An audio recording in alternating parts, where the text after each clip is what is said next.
бүгдээ нөхцсөн хүн амьдараа шулан болдог.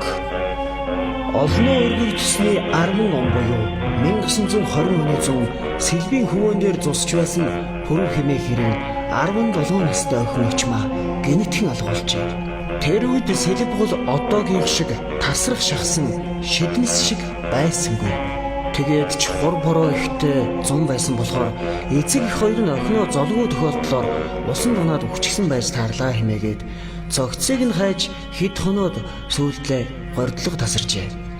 Пүрэв тухайн үедээ зээлийн газар ярах хийдэг байсан тул нэг их лам хараар яваад байдаггүй, гүндүүгээ ирвэлаа. Гэвч Монгол ёс заншлаан бодоод охиноо алга болсон өдрөөс тооцож 49 хоног дээр нь багч болтгой буян үлдэхээр цагаандаа гэдэг хятад хүнснээс ганц жин будаа авсан байна. Удалгүй 49 хоног нь болж ойр харийнхаа хэдэн хүүхдүүдийг оруулаад ой гашууга хураасан гэж. Гэтэл нэг өрөө харуу бүрий болсон хон ихнэртэйгээ гэртээ сууж байтал эсхийн үдэн сэвхийтэл нэгдээд үс гизгэн сэгсэс нэг эмхтэй орж ирэнгүүтээ үлмэдэг гаслангүй дуугараад гэрийнхэн баруун тал руу өсгөд эхнэр нь муухай ойрлон ухаан дууссан байна. Харин Пүрэв ирэх хүнсэндээ арай л ухаан тавьчихалгүй мөнөө хэмхтэй рүү дөхөж оч болоо нөгөөх нь сэгсэж гисэн. Ээж хаваа гэж ихэр татан хэлээд доош сөхрөн суужээ. Энэ үед Пүрэв бүр нэгдэн сандарч зог тусснаа дахин ойртож сайтар ажиглан харвал яа харахгүй төрсөн охин байлаа. Үгсэн гэж бодож явсан охин нь ийхүү гинт хүмүүн бүсээ төрхтэйгээр ороод ирсэн нь айдас сэжгийг нь төрүүлж байсан ч охиноо тэврэн авч мөн байна хэмээн нулимс туслуулан үглэж байжээ. Удалгүй ихнэр нь ухаан орж бөөн уйлаа майлаан болсон гэж. Ингээд эцэг их хоёр нь охиныхоо ус цусыг янзлахаар дэнгийн гэрэлд нүүрэнд нь ойртуултал нүүр нь пад харлаж хавцруултаад ус гизгэн дайгэрч ноолроод хүн харахын эцэсгүй юм байж. Тиймээс Пүрэв охиноосоо бүх хүчрийг нь хэл хэмээн шаардсан байна. Очмоо овоо ухаан нуужирсан бололтой гүн санаа алдан хэсэг суугаад сонссон хүн хэрт хиймээр зүйл ярьсан байна. Тэр өдөр очмоо консулын дэмж ороод буцаж явахад нь залуухан лам дууджээ. Тэр элдвэр бодлого явж очихдоо лам чамайг довдон тайжийн баг хатан дуудаж байна гэж. Тэгэхээр нь очмоо ойл зүрийн багсаг ажилд зарах гэсэн юм байлгүй гэж бодонгуудаа ганц хоёр лам мөнгөний хөлс өгч магадгүй хэмээн баярлаж ламыг даган тайжийн өргөө рүү явжээ. Лам түүнийг дагуулan өндөр шургаагийн хашаан дотор ороход улаан халцтай өргөөний арын байшинд ороход нэгэн эмэгтэй орон дээр хөвтчихсэн. Өмнө нь 3 лам гүрэн тавьж байсан. Сайн хөвчтэй эмэгтэй рүү харвал 3 жилийн өмнө тайчтан баруун аймгаас сүр дүүлэн болгон байж буулгаж авчихсан баг хатан дүрээрээ байж. Харин тэр өөрийн ухаангүй байгаа бололтой намайг дуудаад байна гэж дэмэрч байлаа. Лам нар очмаа харангуутаа уншлагаан зогсон нэгэн түүнийг ойртгож төхөөд хатантны лагшин чилээр гэсэн учраас чамайг дуудуулсан юм.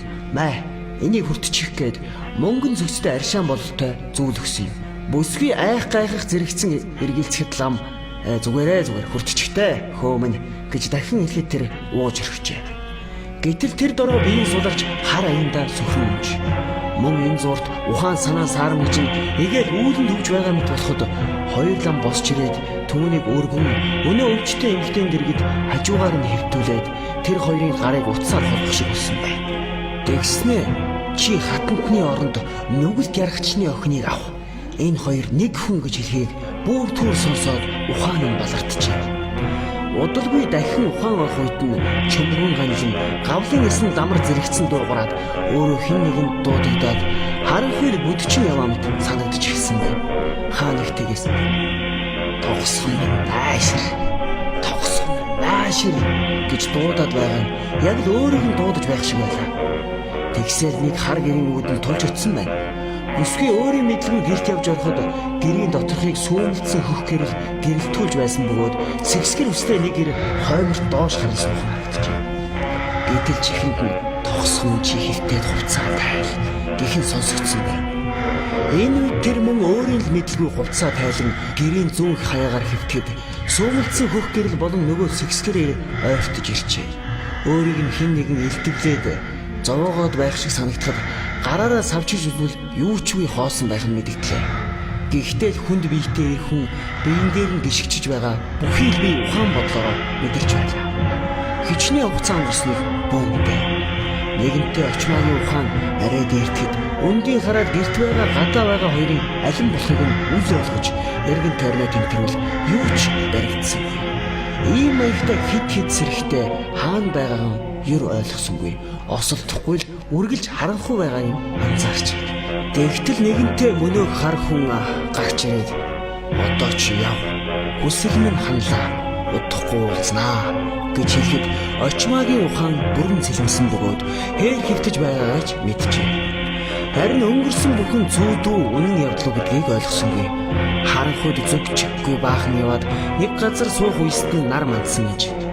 Тэгэхэд тэр өөрийгөө цагаан даваан дээр хүрээний зүг ширтэн суугаагаа мэдчихэ. Хамгийн аимшигтай нь дээр хувцсан тамтаг болтлоо урагдаад үсгэцэг нь гар бүрхийн аргагүй ширэлцсэн байж мөн нүүр нь холцруултаж сайртаад хорсож байгааг ч мэдэржээ. Тэр өөрийгөө ганцхан шөнийн дотор ийм болчихж гэж бодсноос 2 сар шахам алга болсон гэдгээ төсөөлөхчгүй явлаа. Охиныгоо ярьсан энэхүү аимшигтай зүйлийг сонсоод Пүрвийн уур хилэн бадарч яах учраач олохгүй суулаа. Тэр охиныхоо үг болгон итгэжээ. Аргач үгүй юм. Охин нь алга болох тэр үест ондов тайжин баг хатан буг чөтөрийг хорлолд автсан учраас нүгэл тэмийг золигт гарган байж амийг нь авсан гэсэн яриа хүрээ даяар тарж байсан гэж. Пүрв ганц охиныг нь золигт гарган бузар муухайг нь ариун биеинд нь тохон буг чөтгөр тушаасан гэдгээр хүмүүсээс яадаг ч байсан өшөөгөө авандаа гэж шүдээ зуусан ч тангараг тавхан холгүй юм болоход эхнэр нь айн сандарч охин минь амьд ирснээс ширэггүй дээ. Ноёнтой сүргэлтөө толгойг гэдгийг сонсоо үстэй өшөө гэж ятгасаар арайх юм боловчээ. Мөн тэр хоёр охиноо 9 минут эргэж ирсэн гэдгийг нэг хэсэгтэй хүн амтнаас нууя гэж хийдээд охиноо илүү гэртээ хийгээд цоожilchгож. Охин нь ч зүс царайнаас ичээд хүний нүур харахыг ч хүссэнгүй. Гэтэл энэ явдлаас хойш охин нь шүн болохоор хэн нэгэнтэй ярилцаад байгааг нь эцэг их хоёр нь мэдчихэ. Тиймээс нэг өглөө ээж нь түүнээс шүн хинтээ яриад байгаа юм бэ гэж асуухад охин нь нэлээд удаан дуугүй сууснаа нөгөө хүнтэй гэж шивнэг шахам өгүүлжээ. Айсан ээж нь лам хараас асуудаг юм билүү гэж бодсон ч нас барсан гэж яригдсан охин нь амьд байгаа гэж сонсоод юу гэх болдоо гэж бодоод мөн нэгэнт охиныг нь золигт гаргасан болохоор ламнаар охиныг нь амьд мэд гэртээ ирсэнгээр хорлцохж магадгүй гэж айгаад таг орхихоор шийдсэн байна. Тэгээд удалгүй буур сэлхэн нүүж баруун хүрээний орчимд Түшээд хааны Шагдар гэдэг баяны эзгүй хашааг харж өгөхөөр буужээ. Ийхүү тэр гурав амар жимээр амьдарч эхэлтэл 3 сарын дараагаас очмаагийн гэдэс томорч эхлэхийг эцэг их хоёр нь анзаарчээ. Энэ явдал эцэг эхийн сэтгэлийг үнэхээр их зовоож байлаа.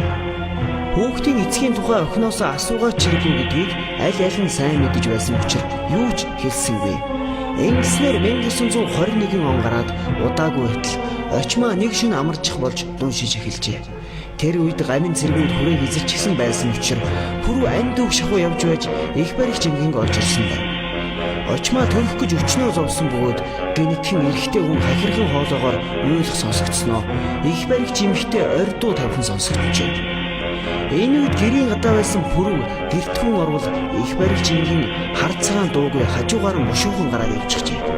Эхнэр нь хухаа цагаан царайтай амтэн охиныхоо цээжийг түшин суухаж Пүрв хүүхдэд баймгүй эргэл баргил хоолоогоор бархих үлгээтэй хүүхэд рүү ойртон хоцсноо. Цочихтой золтой тулгатай гал дээрээ ойччихсангүй. Халиурсан буурал үстэй, амаараа дүүрэн шүдтэй, хос ивэртэй амтэн байдгаараа ангаажчихсан орилж байхын тэр.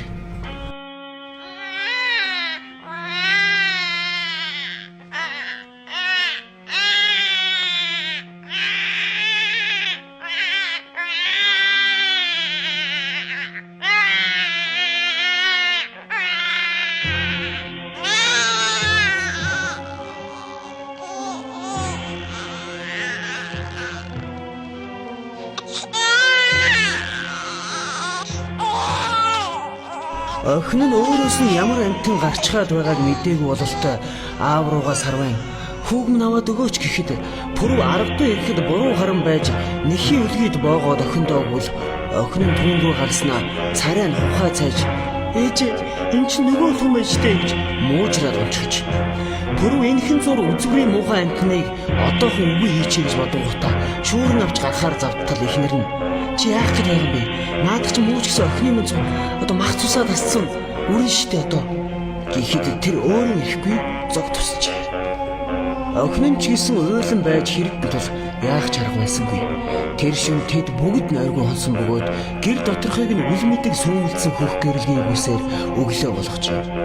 Өглөөний нар тооноор тусахад өнөө хамтан орох байх газраа олж ядан байдгаараа бархирч гарсан ба сайн харвал ганцхан шөнийн дотор аман дотор нь 2 соёо урагчсан байж. Тиймээс пүрв энэ шөнийн дотор л энэ амтныг үгүй хий. Эсвэл нөгөө новш чинь өдрөө өсөж томорсоор байгаа дийлдэхин байх юм байна гэж бодоод орой боломжц тэрэн гарчээ. Охин нь ордуу тавьж байсан ч пүрв энэ бол хүн биш буг чөтгөр байна. Чи зүгээр наанаа суув.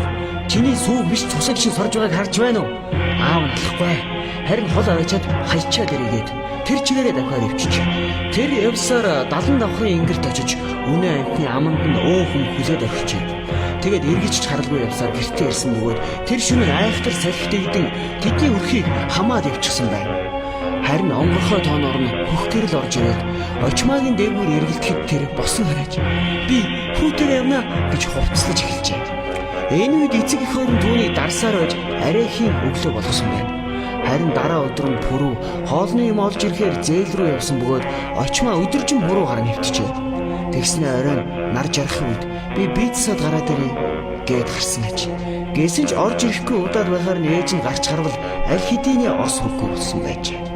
Пүрвийг гэртээ ирэхэд эхнэр нь уйлан хайлан өгсөн учраас пүрв бүх учрыг нь ойлгон өгдөөгүй гараад ивчихж.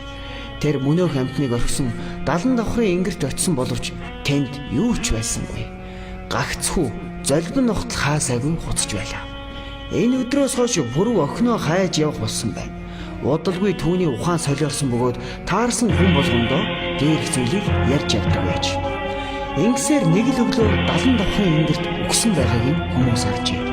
Түүний 2 гарыг нохоо идсэн ч юм уу, эсвэл ямар нэгэн амтнд тастаад ажилласан ч юм уу, юу тач эрэмдэг болсон түүний зогц нэлээд удаан тэнд байсан эцэст үгүй болсон гэдэг. Харин эхнэр нь 50 он хүртэл амьд байсан бөгөөд охиноо хизээ нэгэн цагт хүрээд ирнэ гэсэн итгэлээр харуулцаар байсан тухай мэдэх цөөнгүй хүн байдаг юм лээ. Хөөхөө өсвийг золгүй хувь тавилан руу түлхсэн довдон тайжих өөмөний үед голомтоороо сүрсэн ч цаанаа авчихтай биздээ. Очмаа тухайн үед хайцсан болох амьд өгсөн эсхийг нь хинч мэдээгүй бөгөөд ганц нэг лам энэ тухай сонсоод бүгдээ нөхцөн хүн андаараа шулан болдог юм аа гэж ярьж байжээ. Эмэгтэй хүүхдийг хамаагүй гадуур явуулж эсвэл ийм явдал тохиолдох чинь билүү?